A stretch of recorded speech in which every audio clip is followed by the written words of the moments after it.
Bonjour à tous. Je viens de comprendre les 4 éléments, si je puis dire, énergétiques qui composent Sizyaziki. Et là, compte tenu du texte, des textes que j'essaye, vaille que vaille, que j'étudie et que je comprends, là, je suis vraiment proprement dégoûté. Tout est écrit, rien n'était inventé. Je n'émettais aucun doute sur le fait que l'homme soit un salaud magnifique, mais là, j'en ai réellement la preuve. Les 4 éléments énergétiques, en tout cas, les 4, si je puis dire, registres énergétiques dans lesquels s'inscrit Sizyaziki sont proprement, comment vous dire, c'est abject. C'est abject de chez abject. Et ça colle parfaitement au profil de l'homme. Il faut comprendre que vous avez 4 éléments, d'accord, 4 registres énergétiques que solliciter de façon régulière dans ses aventures Sizyaziki. Et ces 4 éléments énergétiques démontrent, pour moi, qu'il n'a pas menti, quoique c'est certes un tricheur, mais pas un menteur. Donc, le premier élément de ces aventures, c'est donc l'homéostasie, maintenir un équilibre physiologique pour revenir, entre guillemets, si je puis dire, à sa base, en tout cas, entre guillemets, histoire de pouvoir être à l'équilibre physiologiquement. Deuxième registre dans lequel il s'inscrivait, l'allostasie. Ça passe après l'homéostasie.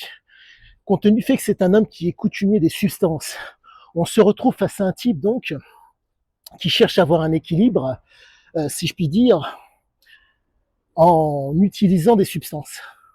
Pour faire simple, la fumée de cigarette contient des goudrons, de l'acide, et j'en passe et j'en passe. Si je vous propose de l'acide, du goudron et compagnie, vous n'allez pas accepter. Si je vous propose de la cigarette, pour peu que vous soyez fumeur, vous allez accepter. Ce qui fait qu'on se retrouve face à un type qui arrive à revenir, entre guillemets, à éviter l'inflammation au niveau des poumons, entre autres, en refumant une cigarette. Donc, il retrouve de l'équilibre en s'intoxiquant. Ça, c'est plus ou moins le deuxième. Et encore, normalement, c'est plutôt le troisième. Mais il y a l'effet surcompensatoire. Comprenez, et encore, c'est terrible, parce que comme le mec, il était en train de bousiller son organisme plus qu'autre chose.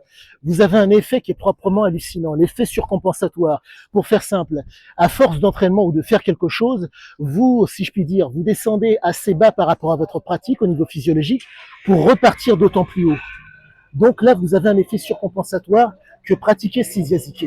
Cet effet surcompensatoire fait que vous êtes d'autant, comment dire, d'autant meilleur par rapport à la veille. Pour faire simple, votre corps, en tout cas dans son cas, sa physiologie et son expérience faisaient qu'il repartait d'autant plus belle et d'autant plus haut, avec généralement la même dose. Il était possible de le faire avec la même dose. Je pense qu'il devait le faire compte tenu du mode de vie qu'il avait. Et encore, putain. La troisième, entre guillemets, le troisième registre énergétique, et là, qui est un registre qui n'est pas des moindres, et qui pour moi est proprement catastrophique, c'est pardonnez-moi, c'est l'amplification.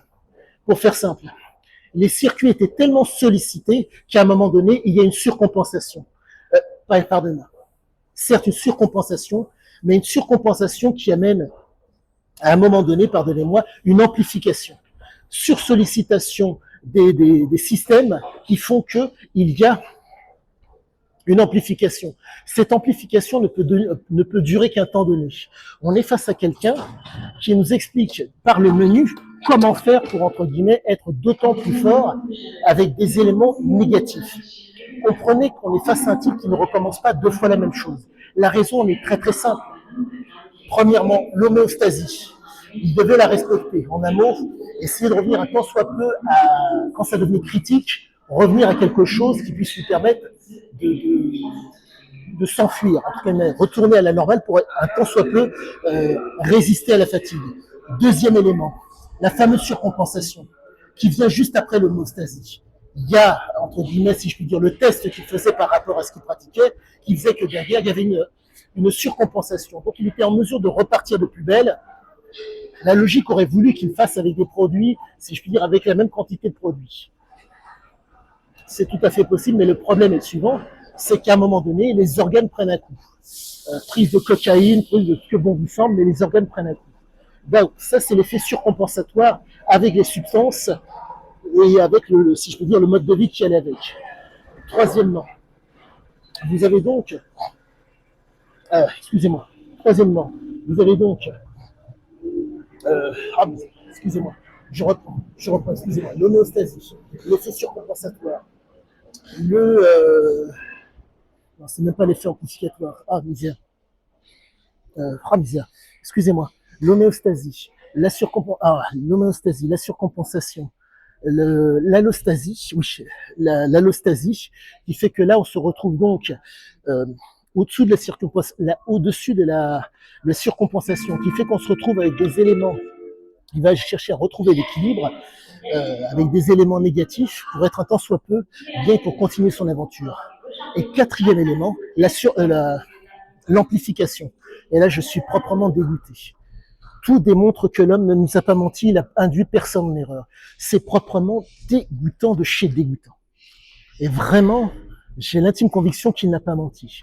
Certes, c'est moi qui corrèle et qui corrobore ce qu'il dit, mais le problème, c'est que Thierry Poncet explique à un moment donné, juste dans l'écriture d'un des ouvrages de Ziquet, il s'est retrouvé à trembler comme une feuille.